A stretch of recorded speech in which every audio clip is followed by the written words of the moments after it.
श्री कृष्ण जी कहते हैं, वह सब कुछ करो जो तुम्हें करना है, लेकिन लालच से नहीं, अहंकार से नहीं, वासना से नहीं, ईर्ष्या से नहीं, बल्कि प्रेम, करुणा, नम्रता और भक्ति के साथ। भगवान श्री कृष्ण इस अनमोल वचन के माध्यम से कार्य करने की नियत का उल्लेख करते हैं। जब किसी भी कार्य करने में अगर लालच होगा, बेईमानी होगी, जलन होगी, तो वो काम न तो सही होगा और न ही उसके परिणाम फलदायी होंगे। इसके अतिरिक्त जिस कार्य को हम पूरे मन से प्रेम पूर्वक करेंगे, तो वो न सिर्फ हमारे लिए बल्कि समाज के लिए भी हितप्रद होगा। नरक के 3 द्वार हैं, काम, क्रोध और लोभ। जो व्यक्ति कामी प्रवृत्ति का होता हो, जिसके मन में लोभ होता है और जो अत्यधिक क्रोधी स्वभाव का होता है, उसके लिए नरक के द्वार सदैव खुले होते हैं। अर्थात ऐसे व्यक्ति को तो सिर्फ नरक में ही जगह मिलती है। मैं ही सृष्टि का आदि, मध्य और अंत हूँ। भगवान श्री कृष्ण ही इस सृष्टि के पालनहार है। वही इस संसार की शुरुआत थे, वही मध्य और वही अंत होंगे। जो आप जो चाहते हैं उसके लिए नहीं लड़ते हैं, तो जो खोया उसके लिए मत रो। मनुष्य सब कुछ चाहता है, पर सब कुछ उसे नहीं मिल सकता। आपको जो नहीं मिला उसके लिए पश्चाताप मत करो, और जो आपसे खो गया, जो आपसे अलग हो गया, उसके लिए निराश भी मत हो। सभी प्राणियों के हृदय में स्थित आत्मा हूँ। मैं सभी प्राणियों का आदि, मध्य और अंत भी हूँ।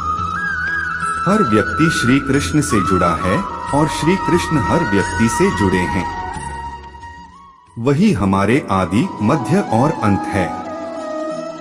ठंड या गर्मी, सुख या दर्द का अनुभव करें। ये अनुभव क्षणभंगुर हैं, वे आते हैं और जाते हैं। उन्हें धैर्य पूर्वक सहन करें।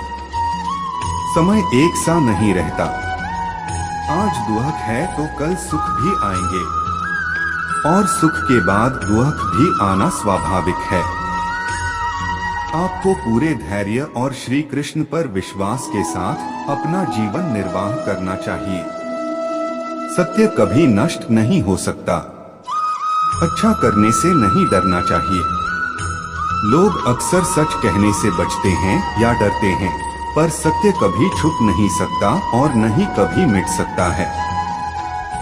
कितना भी छुपा ले, पर सच तो उजागर हो ही जाएगा। इसलिए जो बात सच पर आधारित हो, उसे करने या कहने और मानने से कभी नहीं डरना चाहिए। इस शरीर का मोह मत करो, यह तो माटी है, माटी में मिल जाएगा।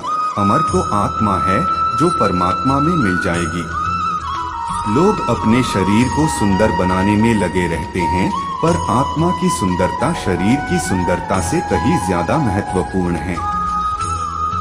शरीर तो नश्वर है, मिट्टी ही तो है, तो मिट्टी में ही मिल जाता है, पर आत्मा अमर है, इसलिए आत्मा की सुंदरता पर ध्यान दो। आत्मा की सुंदरता अपने को श्री कृष्ण में लीन करने में मिलती है। जो होता है अच्छे के लिए होता है। कभी कभी विपरीत परिस्थितियां हमारी वर्तमान स्थिति को अच्छा करने के लिए आती हैं। मन चंचल है, इसे और संयमित करना कठिन है, लेकिन यह अभ्यास से वश में हो जाता है। मन चंचल होता है, यह इधर उधर भागता है और किसी भी कार्य की एकाग्रता का दुश्मन है। लेकिन यदि यह व्यक्ति के वश में हो जाए, तो इससे अच्छा कोई मित्र नहीं है। मन को एकाग्र करना जरूरी है, बस थोड़े से प्रयास और अभ्यास की जरूरत है। मेरे लिए न कोई घृणित है और न ही कोई प्रिय, न कोई निर्धन है और न ही कोई धनी, बस जो भक्ति भाव के साथ मुझे याद करते हैं, मैं उनका हूँ और वो मेरे। कृष्ण कोट्स। श्री कृष्ण उन्हीं के हैं जो श्री कृष्ण के हैं। भगवान तो बस प्रेम भक्ति के भूखे हैं। जो भी उनकी भक्ति में लीन होता है, जो भी प्रेम से उन्हें याद करता है, वो सदैव उसका कल्याण करते हैं। मैं हमेशा तुम्हारे साथ और तुम्हारे आसपास रहता है, चाहे तुम कुछ भी कर रहे हो। जब भी आप कोई बुरा कार्य करते हो या अच्छा कार्य करते हो, आपको लगता है कि कोई देख नहीं रहा, तो यहाँ श्री श्री कृष्ण कहते हैं कि तुम जो कुछ भी कर रहे हो, मेरी दृष्टि सदैव तुम पर है। इसलिए आप यह मत समझे कि आप अकेले हैं, आपके साथ श्री कृष्ण सदैव हैं। जो कुछ हुआ अच्छे के लिए हुआ, जो हो रहा है अच्छे के लिए हो रहा है, जो होगा वह भी अच्छे के लिए ही होगा। जो कुछ हुआ अच्छे के लिए हुआ, जो हो रहा है अच्छे के लिए हो रहा है, जो होगा वह भी अच्छे के लिए ही होगा। तो सकारात्मक रहो और अपना कर्म करो। आप वही हैं जिसमें आप विश्वास करते हैं। आप वह बन जाते हैं जो आप मानते हैं कि आप बन सकते हैं। हमारी सफलता और असफलता इस बात पर निर्भर करती है कि हम खुद पर कितना विश्वास करते हैं। व्यक्ति जो चाहे बन सकता है, यदि पूरे विश्वास के साथ अपने लक्ष्य पर लगातार चलता रहे।